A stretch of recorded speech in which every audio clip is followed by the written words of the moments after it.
You really do want to die.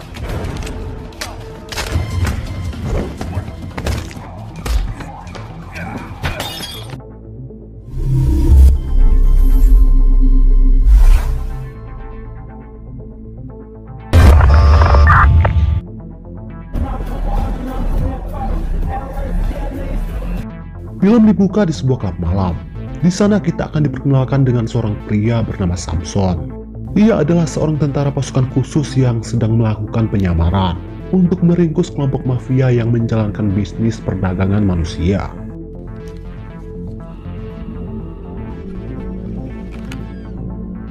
Samson datang ke sana berpura-pura akan membeli seorang sandera untuk dijadikan sebagai budak. Namun di saat hendak melakukan transaksi, si ketua mafia malah meminta bayaran yang sangat mahal karena tawanan yang akan Samson beli adalah anak orang kaya.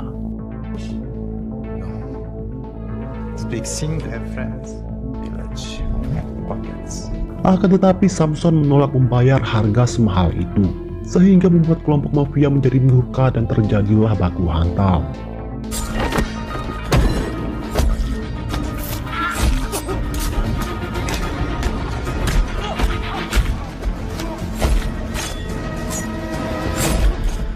Satu persatu kelompok mafia itu tewas dibantai oleh Samson dengan cara yang sangat brutal.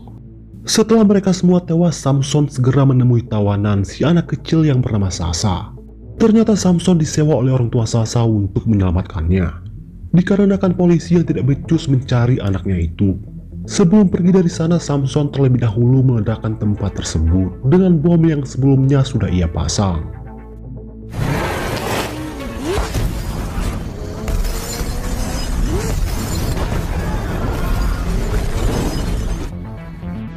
Di keesokan paginya, Samson ditelepon oleh mantan atasannya.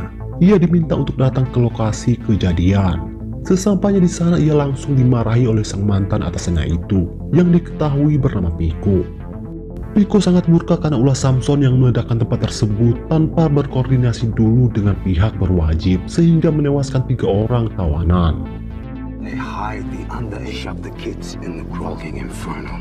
So then died from smoke knowledge. You're a soul. Mengetahui akan hal itu, Samson hanya bisa terdiam menyesali perbuatannya. Meskipun hal ini terjadi karena ketidaktahuannya, kalau masih ada tawanan yang dikurung di tempat itu. Piko meminta Samson untuk tidak lagi mencampuri urusan polisi. Lebih baik ia fokus saja bekerja sebagai penjaga toko. Terungkap bahwa ternyata Samson bukan lagi seorang tentara pasukan khusus. Ia sudah lama dipecat dari organisasi karena terlalu brutal dalam menjalankan setiap misi. Contohnya adalah aksi Samson tadi malam yang tidak hanya menewaskan para penjahat tetapi juga warga sipil yang tidak berdosa. Leave police work to them. 6 bulan setelah itu, kita akan diperkenalkan dengan seorang petinju bernama Andrew yang baru saja tiba di kota Maldev bersama istri dan anaknya yang bernama Monica dan Becky. Andrew dijadwalkan akan mengikuti pertandingan di kota itu tidak lama lagi.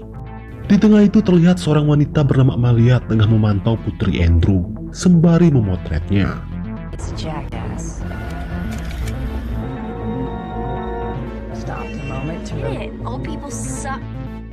Beralih ke Samson yang saat ini bekerja sebagai penjual daging.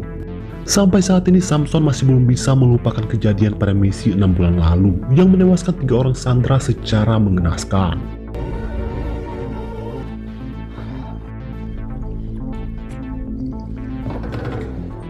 Beralih ke Andrew dan Becky yang saat ini sedang menonton pertandingan di TV.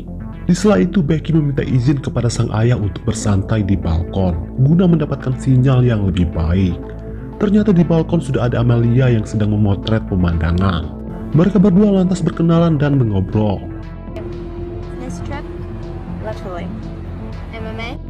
Karena sudah setengah jam Becky tak kembali ke kamar, Andrew pun lantas menemuinya di balkon hotel. Akan tetapi putrinya itu sudah tidak ada di sana.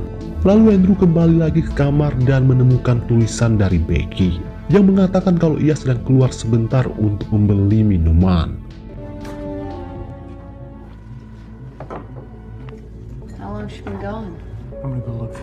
Namun sudah 20 menit berlalu, Becky masih belum kembali.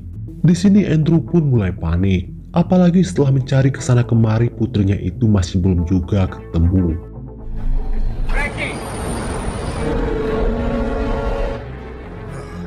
Akhirnya Andrew melapor ke pihak hotel dan polisi. Malam itu juga polisi bergerak mencari keberadaan Becky, dimulai dengan memeriksa rekaman CCTV hotel. Akan tetapi polisi masih belum menemukan petunjuk kemana hilangnya Becky. Kabar menghilangnya Becky dengan cepat menyebar luas ke berbagai media massa. Mengingat Becky adalah anak Andrew, seorang juara tinju yang cukup populer. Andrew Faith, her father was in talks about it for their daughter's return. My promoter. Kembali ke Samson yang saat ini menonton berita hilangnya Becky. Di waktu yang sama orang tua Becky datang menemuinya. Mereka berdua datang untuk meminta bantuan Samson dalam mencari putrinya itu atas rekomendasi dari orang tua Sasha, Sandra yang dulu pernah ditolong oleh Samson. Missing. You want some money to stick, Do I look like the man who can help? You were the best. Akan tetapi Samson menolak tawaran Andrew walau semahal apapun bayaran yang akan ia terima nanti. Karena Samson masih trauma akibat misinya 6 bulan lalu yang menewaskan 3 orang Sandra. Monica dan Andrew yakin kalau Samson adalah orang yang tepat yang bisa membawa putri mereka kembali dalam keadaan selamat. Di saat polisi yang sampai saat ini masih belum menemukan titik terang, namun Samson tetap bersikeras menolak.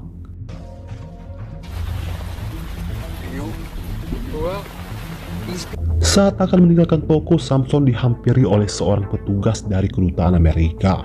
Dia bernama Selvin yang merupakan anak kandung Samson. Dia meminta Samson untuk mencari Becky karena ia yakin ayahnya itu adalah orang yang tepat dalam misi ini.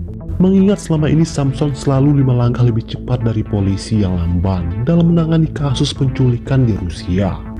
Akan tetapi Samson bersikeras pada keputusannya, yang sudah nyaman menjadi seorang penjual daging.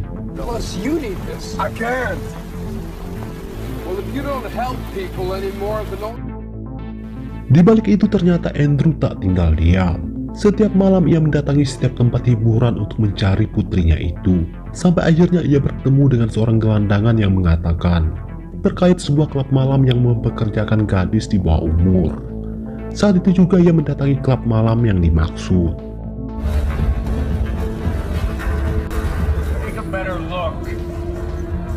Ia bertanya kepada pengunjung bar mengenai ciri-ciri putrinya yang hilang. Akan tetapi tanggapan yang ia terima dari para pengunjung hanyalah cemoohan. Mereka mengejek Andrew sebagai ayah yang tidak becus dalam menjaga putrinya yang masih belia. Jelas Andrew tak terima dituding seperti itu, hingga akhirnya ia pun mengamuk di klub malam tersebut.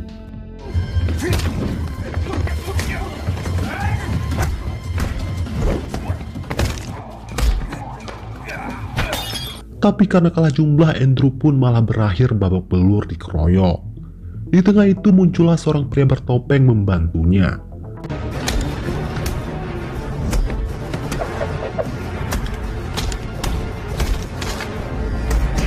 Setelah mereka semua berhasil ia lumpuhkan, pria ini langsung membuka topengnya, di mana ternyata ia adalah Samson. Saat itu juga Samson membawa Andrew ke tokonya untuk diobati. Andrew penasaran ingin tahu bagaimana Samson bisa melacak keberadaannya. Samson menjawab, ini adalah keahlianku. Samson ternyata berubah pikiran setelah ia diyakinkan oleh anaknya yaitu Selvin untuk membantu menemukan Becky. It's what I do until I find your daughter. Beralih ke Pico, polisi yang menangani kasus penculikan Becky. Ternyata ia sudah tahu kalau orang tua Becky memakai jasa Samson. Ia memperingatkan orang tua Becky kalau Samson adalah mantan tentara yang sangat barbar ketika menjalankan misi. Bahkan pada misi terakhirnya Samson menyebabkan 3 orang Sandra yang masih bocil tewas terbakar. Pico khawatir kalau Becky akan bernasib sama dengan para Sandra yang malang itu. Chances of this being a trafficking case. Trust in this. He's an ex-mercenary. It's my daughter. Tetapi orang tua Becky tetap lebih yakin dengan Samson ketimbang polisi yang sampai saat ini masih belum menemukan titik terang mengenai keberadaan anaknya. Di malam harinya dengan menyamar sebagai seorang kurir, Samson mendatangi markas ketua mafia yang menjalankan bisnis perdagangan manusia.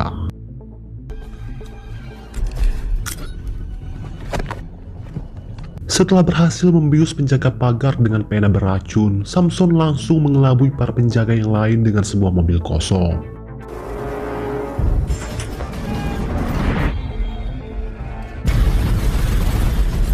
Samson sudah berhasil menyusup ke dalam tanpa hambatan. Pada akhirnya ia berhasil menyekap si ketua mafia yang diketahui bernama Baganov. Ternyata Baganov lah yang telah menugaskan Amalia untuk menculik Becky. Tanpa banyak bacot, Samson langsung menginterogasi Baganov di mana Becky disekap. Tetapi Baganov enggan buka mulut meskipun ia sudah mendapat siksaan. Samson pun memberikan Baganov waktu sampai besok pagi untuk memulangkan Becky. Lewat dari itu, Samson berjanji akan kembali lagi untuk mencongkel kedua mata Baganov. I pay good money for you. I couldn't. Tak lama setelah Samson pergi, Baganov langsung menghubungi anak buahnya untuk membunuh Becky guna menghilangkan jejak. Percakapan itu didengar oleh Samson karena ternyata ia sudah memasang alat perekam di markas Baganov. Saat itu juga anak buah Baganov yang diketahui bernama John langsung menghabisi Amalia dan satu orang rekannya yang bertugas menculik dan menjaga Becky.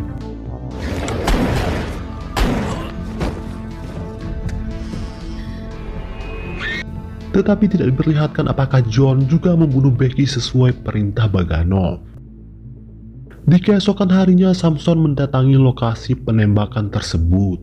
Di sana polisi menemukan mayat Amalia dan temannya, termasuk seorang mayat yang hangus terbakar yang dicurigai itu adalah mayat Becky. Tetapi Samson belum yakin, dan ia meminta polisi untuk melakukan tes DNA terhadap mayat tersebut. You did not think to call us. Work? Was she here? Di keesokan harinya di rumah sakit sudah ada orang tua Becky, Samson, Selpin, dan juga Pico yang sedang menunggu hasil tes DNA tersebut. Tak lama kemudian dokter pun memberitahu hasilnya, yang ternyata itu memang mayat Becky. Mendengar fakta itu, ibu Becky menjadi sangat histeris. Dan ia menyalahkan Samson karena telah mengancam si ketua mafia tersebut, sehingga membuat ia murka dan membunuh Becky.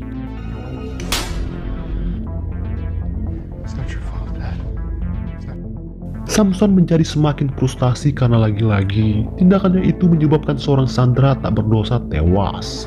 Kegalauannya itu ia tumpahkan dengan minum-minum, sampai akhirnya ia teler tak berdaya. Di tengah itu Baganov dan anak buahnya muncul untuk menyiksa Samson sebagai bentuk balas dendam.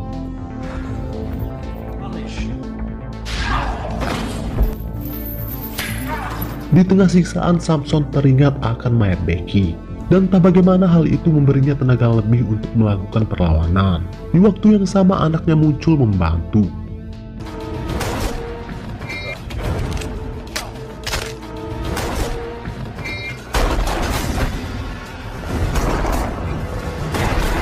Hingga pada akhirnya Baganov dan anak buahnya tewas di tempat. Samson akhirnya mendapat petunjuk yang membuat ia sangat yakin kalau Becky masih hidup.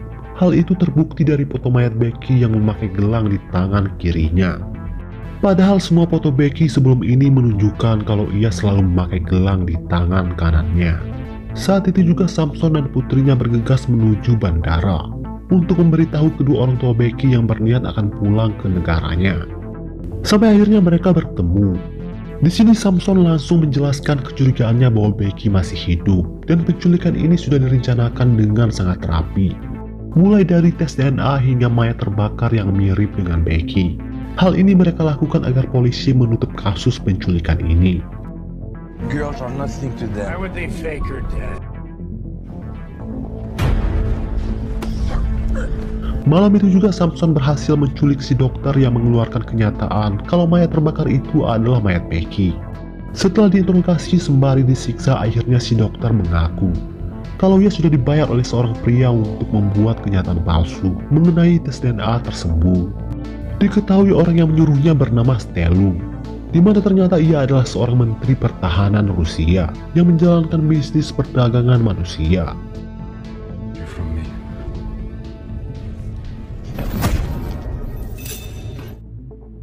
Ia mendapat kabar dari si dokter mengenai Samson yang sudah tahu Becky masih hidup dan Stelulah dalang di balik penculikannya.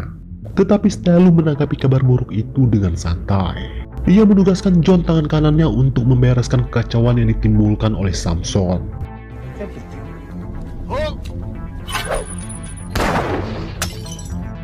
Di balik itu Samson menyembunyikan kedua orang tua Becky ke rumah aman. Ia meminta keduanya untuk tidak pernah meninggalkan tempat itu ataupun menggunakan telepon. Jika ada yang datang selain ia dan putranya, maka habisi saja mereka dengan pistol yang sudah ia bekalkan.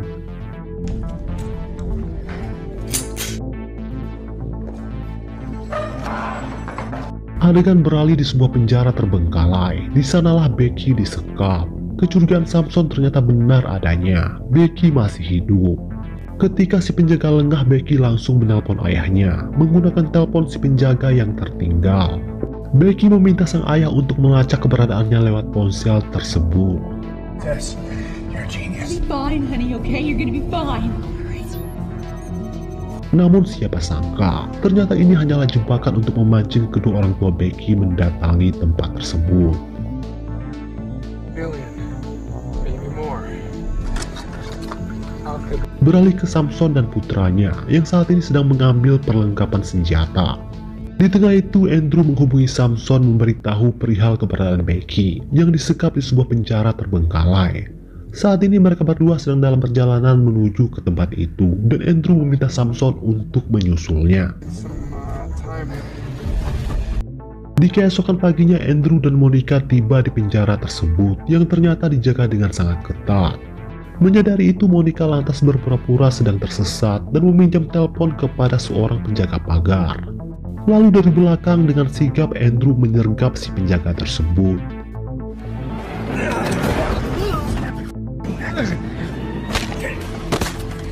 Setelah itu mereka berdua menyusup ke dalam. Di sana mereka berdua melihat seorang anak kecil yang mirip dengan Becky dibawa oleh seorang pria menuju ke sebuah tempat. Tanpa berpikir dua kali, Andrew dan Monica langsung mengikuti mereka. Padahal itu hanyalah jebakan saja. Alhasil Andrew dan Monica terkepung dan bersiap akan dihabisi.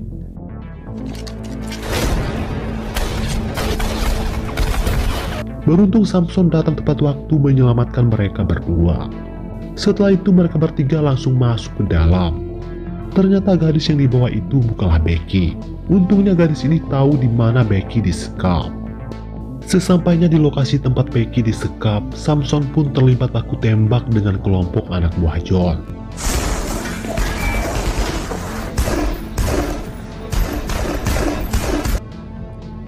Push up.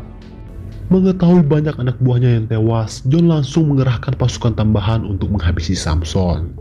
Hingga baku tembak pun kembali berlanjut.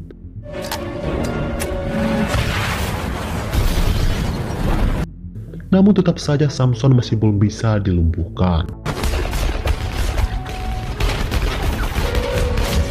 Akhirnya John menarik mundur pasukannya yang masih tersisa. Kemudian ia menelpon Andrew untuk membuat pertukaran sandera.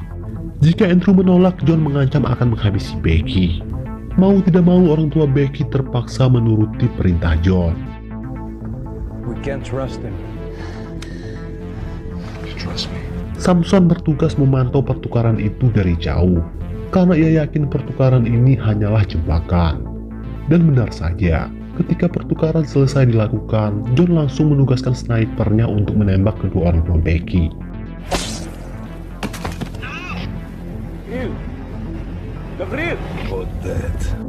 Namun keadaan malah berbalik arah, karena Samsonlah yang lebih dulu membidik tewas sniper John.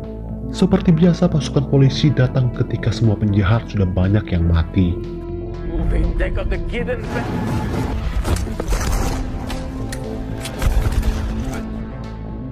Sementara itu, John berniat melampiaskan kemarahannya dengan menghabisi tawanannya.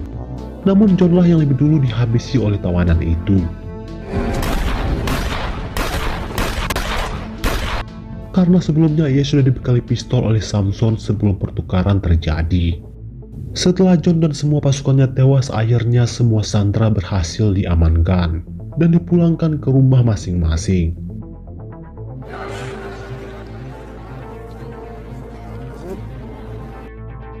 Di keesokan harinya terlihat Stelu mendatangi sebuah gereja untuk membuat pengakuan dosa. Namun bukan pengampunan yang ia dapat, melainkan kematian di tangan Samson. Does God really? I won't. Setelah semua penjahat mati, film pun selesai. Baiklah teman-teman, sampai di sini dulu video saya hari ini. Semoga kalian terhibur dan sampai jumpa lagi di video berikutnya.